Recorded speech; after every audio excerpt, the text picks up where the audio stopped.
Vamos falar agora sobre a dúvida que chegou, né? A dúvida que chegou foi sobre controle, a escolha das profissões, e entre elas foi medicina, química e farmácia.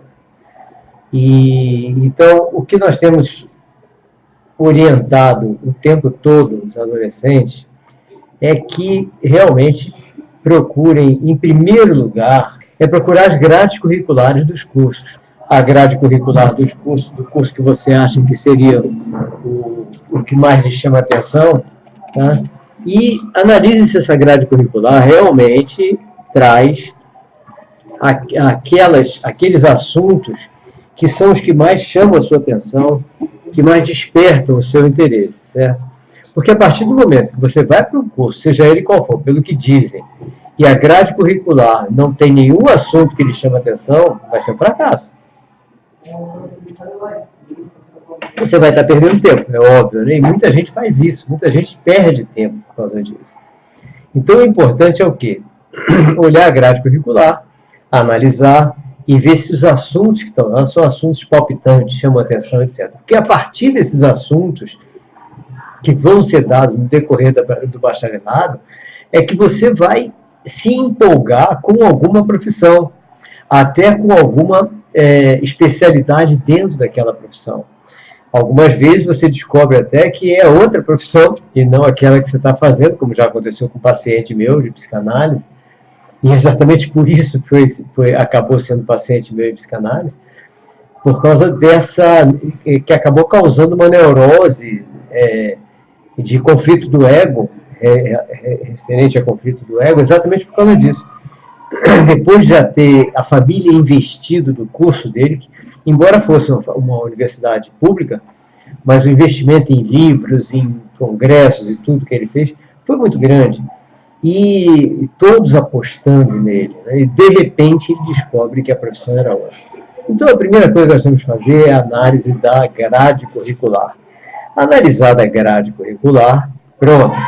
Aí nós vamos, então, entrar no bacharelado, para, a partir do momento que nós estamos no bacharelado, começarmos a participar de todos os congressos, todos os seminários, etc., que acontecerem, porque a partir dessa apresentação dos congressos, leitura dos posters, etc., conversa com os apresentadores, é que o caminho a sua área, o seu caminho profissional vai aparecer. Então, isso é uma coisa muito importante, analisar a grade curricular dos cursos. Quanto a que curso você vai analisar a grade curricular, vamos primeiro ter uma ideia geral, uma ideia básica, né? Essa ideia básica, eu sugiro sempre fazer um exame, uma daqueles testes vocacionais, que tem vários na internet gratuitos, para que possa, a partir desse teste vocacional, você ter uma listagem de profissões e, a partir delas, começar a ver qual que mais lhe agrada e analisar as grades curriculares. Essa parte é interessante, né? Então, o teste vocacional é importante, a análise da grade também. A partir do momento, então, que você analisa a grade, vamos, então, verificar qual é o curso que vai fazer. Agora, vamos falar rapidamente sobre alguns cursos, já que o que mais chamou a atenção de muitos alunos foi eu falar muito mal de farmácia. Eles entenderam assim, eu não falo mal de farmácia, eu falo mal dos laboratórios farmacêuticos que trabalham sem ética. E algumas vezes até de forma criminosa. Então, isso é uma coisa. Até um dos livros importantes sobre isso que eu tenho mostrado é esse de Peter Goethe sobre medicamentos mortais e crime organizado, né? Então, esse detalhe da farmácia que eu falo é justamente o problema da antiética em muitos laboratórios farmacêuticos. Não tem nada a ver com o curso de farmácia em si. Inclusive, o que nós vamos comentar são exemplos para chamar a atenção de vocês sobre duas profissões importantes, que é farmácia e engenharia química. Então, o que seria o trabalho da farmácia? O trabalho da farmácia é um trabalho importantíssimo. Como eu já comentei para os alunos do ensino médio do turno vespertino, é um trabalho super importante, porque é um trabalho que faz com que sejam pesquisadas as dificuldades no desenvolvimento das vacinas, novas vacinas, novos medicamentos. Ou seja, a farmácia é quem vai permitir o desenvolvimento de novos medicamentos para que haja uma melhoria na nossa qualidade de vida. A engenharia química, muito próximo também da farmácia e da medicina, vai trabalhar em paralelo com a farmácia para o desenvolvimento também de modelos químicos que vão entrar na formulação dos medicamentos, no trabalho. Vamos dar exemplo claro. Nós temos 2 exemplos muito claros e muito interessantes, recentes, inclusive. Vou falar um recente e outro um pouco mais antigo. Vou falar do mais recente, que eu comentei com os alunos do turno vespertino, que foi sobre o desenvolvimento, que foi publicado essa semana na revista Aging Cell, ou seja, envelhecimento celular, pela doutora Nina M. Bockis, PhD em farmacologia, da Faculdade de Medicina da Universidade de Virgínia, nos Estados Unidos, e a publicação dela foi na revista Aging Cells. Então, o exemplo de doutora Irina é o exemplo de o que está acontecendo em farmácia, para quem tiver a fim já começar a se empolgar com esse assunto. Então, vejam o que uma farmacêutica desenvolveu. Porque o pessoal pensa em farmacêutica coisas tão díspares da realidade que perdem o olhar. Eu preciso. Médico é uma coisa, farmacêutica é outra. Ficar lá vendendo remédio na farmácia não é nada disso. Então, o que ela desenvolveu? Ela desenvolveu que quando a membrana do núcleo da célula começa a enrugar, o enrugamento pelo envelhecimento. Todos nós temos enrugamentos da pele pelo envelhecimento. Quando a membrana do núcleo da célula também começa a ter rugas, por causa do envelhecimento, a membrana do núcleo da célula começa a ter um funcionamento irregular. E isso causa uma série de doenças ou de enfermidades. Pode causar uma série de enfermidades. Então, ela descobriu por que essa membrana, ela, junto com outros pesquisadores e verificando também lá, bibliografias, etc., ela descobriu, então, que o envelhecimento da membrana celular, da membrana do núcleo celular, e esse enrugamento se dá por causa da falta de uma proteína chamada proteína lamin. Essa proteína lamin não existindo, ou seja, diminuindo a produção da proteína lamin, então há o envelhecimento da membrana do núcleo da célula. Tá? Bom, então, descoberto isso, está descoberto a origem de uma série de enfermidades, que é isso que o trabalho também da farmácia faz, o trabalho da engenharia química faz, o trabalho da medicina faz. Tá? Então, todos estão interligados, cada um com uma área de pesquisa específica. Bom, qual é a solução? A solução encontrada pela doutora Irina Bockis, tá, foi a utilização de vírus transportadores. O que é isso? Um vírus que transporta a proteína lamin para as células. Se esses vírus, que já estão sendo desenvolvidos em diversas outras áreas de pesquisa, como, por exemplo, na de engenharia química, na própria USP, em São Paulo. Então, esses vírus transportando a proteína lamin para as células, vai fazer com que haja uma regeneração celular. Ou seja, aquele enrugamento característico do envelhecimento celular acaba. Então, isso, óbvio que vai melhorar o funcionamento da membrana do núcleo da célula e vai diminuir uma série de enfermidades. Então, isso foi desenvolvido por quê? Doutora Irina Bockis, farmacêutica. Então, vejam só, faculdade de farmácia, graduação em farmácia. No caso dela, PhD, pós-doc em farmácia, e ela é PhD em farmacologia. Tá? Então, você vê, farmácia é super importante. A doutora Irina está num caminho maravilhoso. O que isso vai levar? Vai levar à reversão do relógio biológico de todos nós. Isso significa aumento das perspectivas de vida. Então, a partir daí, é bom que a gente já se prepare para viver muito, porque muita gente cria uma perspectiva de vida até 80, 90, 100 anos, muita gente nem fala. E com essas perspectivas aqui, vai passar muito dos 100. Então, 100 vai ser uma idade como 70, 60, uma coisa assim, né, daqui a alguns anos. Então, isso é a pesquisa da doutora Irina, farmácia. Então, fez bacharelado em farmácia, mestrado em farmácia, doutorado em farmácia, e ela é pós-doutora em farmácia, vários pós-docs em farmácia, e PhD em farmacologia. Tá? Como é que a doutora Irina, o que ela ensina para a gente a partir dos seus estudos em farmacologia, o que ela ensina para a gente em relação a células? Olha só, farmácia, biologia. Então, nós já temos o curso de biologia, o curso de farmácia, o curso de engenharia química e o curso de medicina. Tudo interligado. Então, vocês veem, o estudo da biologia vai ajudar o estudo da farmácia.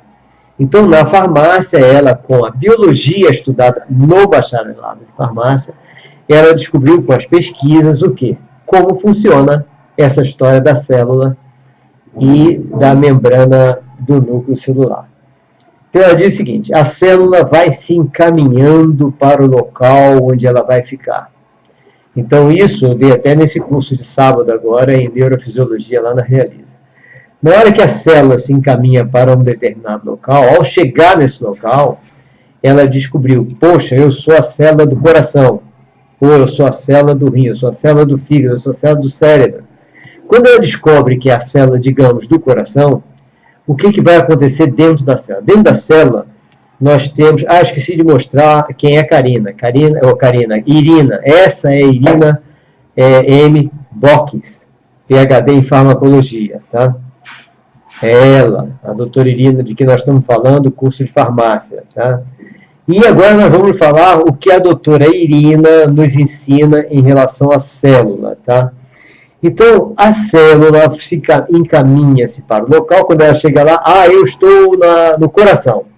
Ao chegar no coração, já que eu estou no coração, então eu vou fazer o quê? Eu botei errado. Já que eu estou no coração, eu vou... Agora vocês veem nessa figura, nós temos o cromossomo à esquerda, o DNA no meio, e nós temos os genes à direita, certo? Então, o que vai acontecer quando a célula chega no coração? Esse DNA que está aqui no centro, que é composto por todos esses genes que estão aqui à direita, tá? Um monte de letrinha, né? São os genes, ou seja, nós podemos considerar essas letrinhas todas como programas já existentes em todas as nossas células, programas. Só que esses programas são todos iguais. São todos iguais, não. Todas as células, todos os DNAs têm todos esses programas. E esses programas são específicos para cada área do nosso organismo. Então, quando a célula, ao chegar no coração, descobre que está no coração, ela imediatamente desliga todos os genes, aqui à direita, todos os genes que não têm a ver com o coração.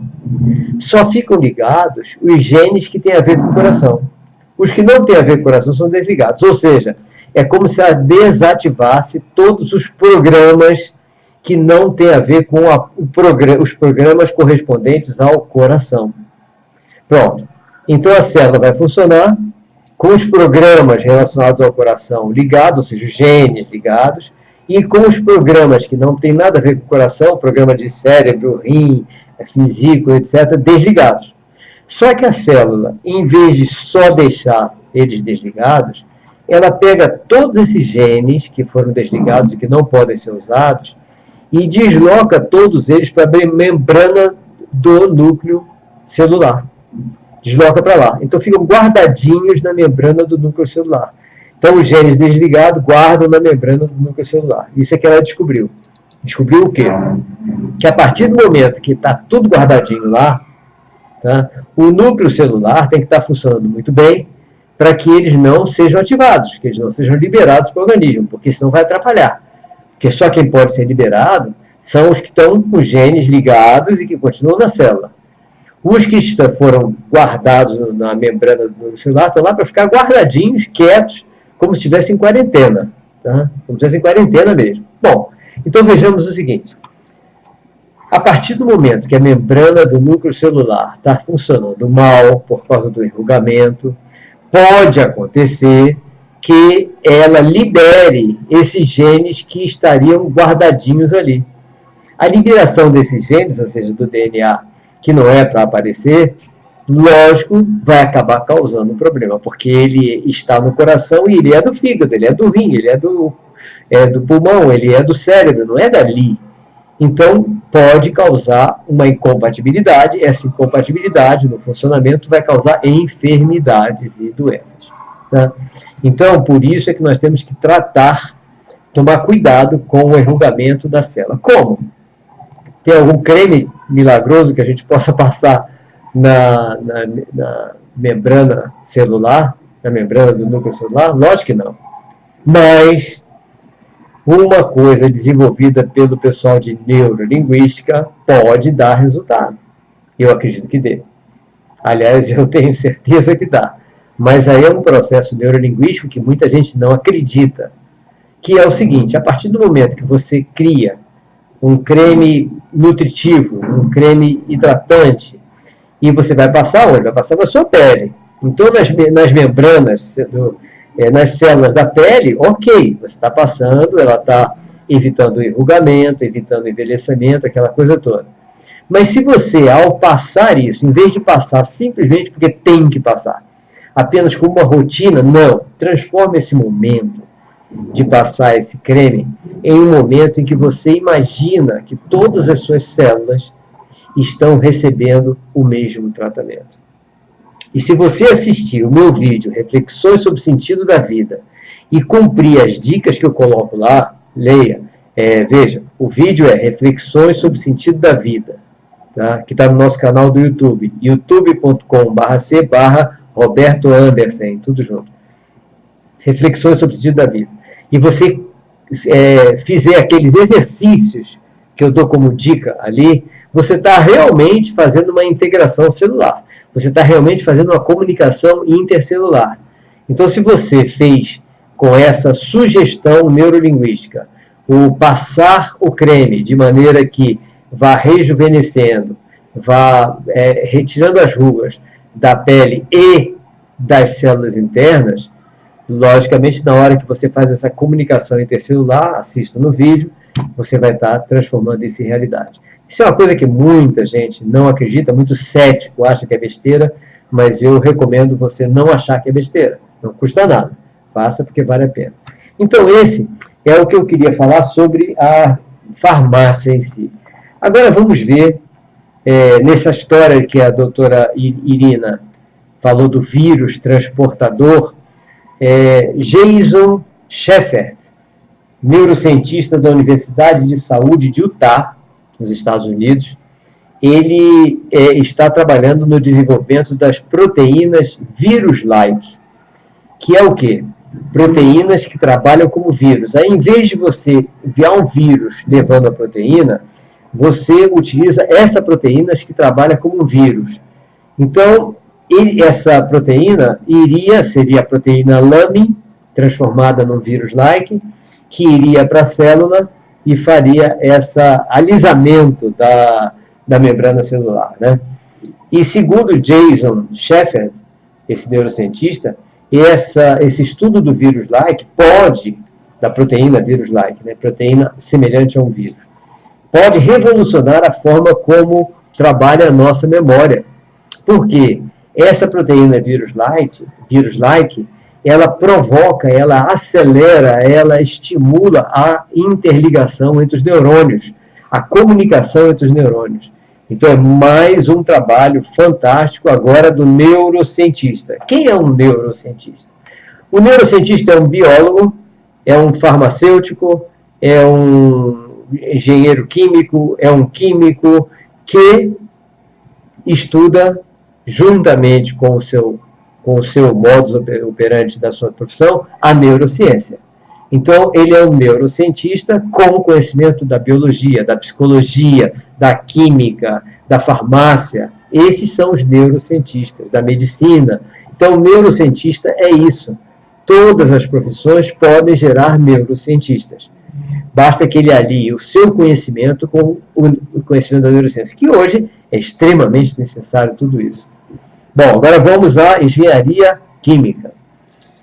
Adriano Azzoni, engenheiro químico, professor de engenharia química da Universidade de São Paulo, tá? Ele está, desde 2015, fazendo um desenvolvimento fantástico. Então, vejo mais uma profissão com mais uma evolução espetacular. Então, vejo, eu não vejo a profissão simplesmente pela profissão, vejo pelo que ela trabalha, pelo que ela faz, pelo que ela desenvolve, pelo que ela pode fazer pela humanidade. Então, ele, engenharia química, está desenvolvendo o que a gente chama de vacina da terceira geração, que seria o quê? O vírus para transportar informações genéticas. Então, o vírus para transportar informações genéticas vai criar um vetor, diferentemente da vacina atual. O que a vacina atual faz? A vacina atual, hoje, ela transporta o patógeno, ou seja, o elemento patogênico, que é o vírus, né, atenuado ou morto. Em algumas vacinas, ele é vivo até, como o da febre amarela. Tá? Então, isso é um perigo, porque o vírus está ali. Então, pode até haver um resultado oposto, como já aconteceu, falecimento, porque a pessoa tomou o vírus da febre amarela e morreu de febre amarela.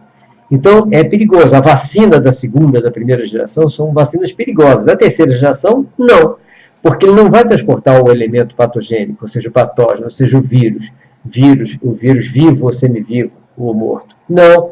Ele vai transformar, em vez de levar o patógeno, ele vai transformar ele vai transportar o DNA com o gene que vai codificar uma proteína antigênica lá no organismo da pessoa. Então, reparem que maravilha. Vai ser um vetor de DNA. Um vetor que, em vez de levar o vírus, em vez de levar o patógeno, leva um gene que cria, que vai estimular uma proteína antigênica gerada dentro do organismo da pessoa. Isso é fantástico. Ou seja, uma resposta, vai criar uma resposta imunológica sem os perigos da vacina atual. É por isso que eu digo, essa está sendo feita desde 2015 na Universidade de São Paulo. É por isso que eu digo que nós precisamos estimular as pesquisas que mudem toda a realidade atual das vacinas, dos medicamentos, das drogas, etc., para que a gente tenha realmente resultados eficazes, sem os perigos e sem os efeitos colaterais dos medicamentos que hoje nós temos no mercado, né? Então, como eu falei para vocês antes, eu estou lendo o livro que chegou para mim, né, que é o do Medicamentos Mortais e Crime Organizado, como a indústria farmacêutica corrompeu a assistência médica, de Peter Gutsch, né? E vou, aos poucos, passar as informações de Peter Gutsch aqui para vocês de todos aqueles nossos programas de toda quarta-feira, às 9 horas da noite. Então, gente, eu espero que vocês tenham conseguido assistir alguma coisa sobre isso. Aqueles que tiveram dúvidas, né, que estavam com dúvidas, se é que essas dúvidas foram tiradas. O pessoal do ensino médio que pediu para essa entrada minha extra agora, né, já estão entrando em contato comigo. Já vi aqui no e-mail, já verdadeiros relatos sobre isso, e no WhatsApp também. Mas não entro aqui no Face, né? Ou seja, vocês falam pelo WhatsApp o tempo todo, tá ali, eu não vou poder responder, que eu estou aqui com vocês. Um monte de gente no WhatsApp. E já vi que está no 2 ou 3 já mandaram pelo e-mail. Mas, de qualquer maneira, eu espero ter tirado essa dúvida de vocês sobre medicina, farmácia ou engenharia química. Ou seja, tudo que a gente sempre comenta, vamos escolher uma profissão pensando o que nós podemos fazer para melhorar aquela profissão. Né? Esse é o ideal. Então, esse é o melhor meio de nós escolhermos uma profissão. O que eu posso fazer para melhorar a profissão? E não escolher pelo que a profissão pode fazer por mim. Né? Esse eu acho que é o principal. Então, quem tiver alguma dúvida, entre em contato, mande questionamento, mande sugestão, que nós estamos à disposição a qualquer momento, ok?